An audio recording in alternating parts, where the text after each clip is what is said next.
Hello, cooking with रसिकामध्ये मी रसिका तुमचं पुन्हा एकदा स्वागत करते।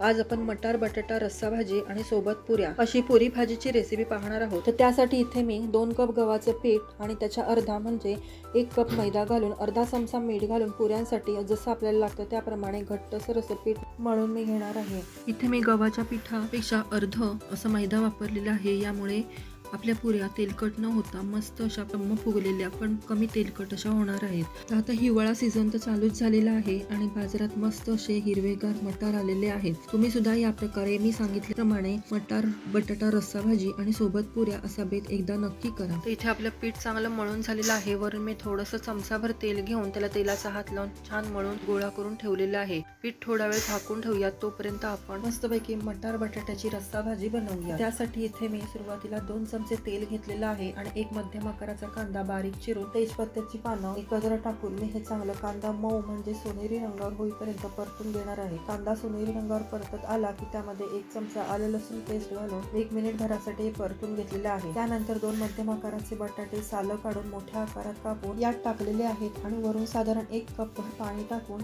झाकण लावून निवट असे शिजवून घेणार आहे।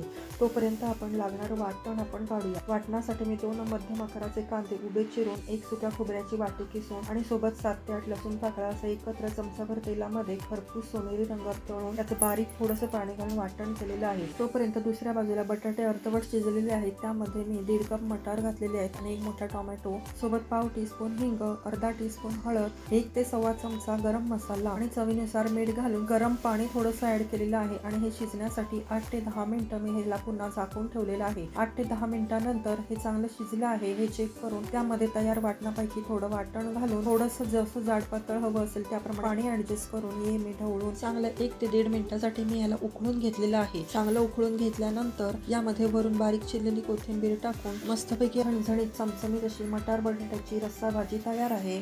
चला तर भाजी सोबत खाण्यासाठी आपण पुऱ्या बनवूया। तर इथे मळलेल्या पिठाचे छोट्या छोट्या अशा गोळ्या बनवून घेतलेल्या आहेत आणि याप्रमाणे पिठावर थोड्याशा ह्या जाडसर, जास्त जाड पण नाही आणि जास्त पातळ पण नाही, चपातीपेक्षा थोड्याशा जाडसर अशा पुऱ्या मी लाटून घेतलेल्या आहेत। मी इथे 7 ते 8 पुऱ्या लाटून घेणार आहे। तोपर्यंत मी कढईमध्ये तेल गरम करत ठेवलेलं आहे। याप्रमाणे मी गरम तेलामध्ये पुरी सोडून झाऱ्याने याच्यावर तेल उडवून ह्या पुऱ्या मी एक एक पुरी अशी फुलवून घेणार आहे आणि सोनेरी रंगावर दोन्ही बाजूने छान कलरवर मी यात तळून घेणार आहे। अशाच प्रकारे मी इतरही सर्व पुऱ्या मी तळून घेतलेल्या आहेत।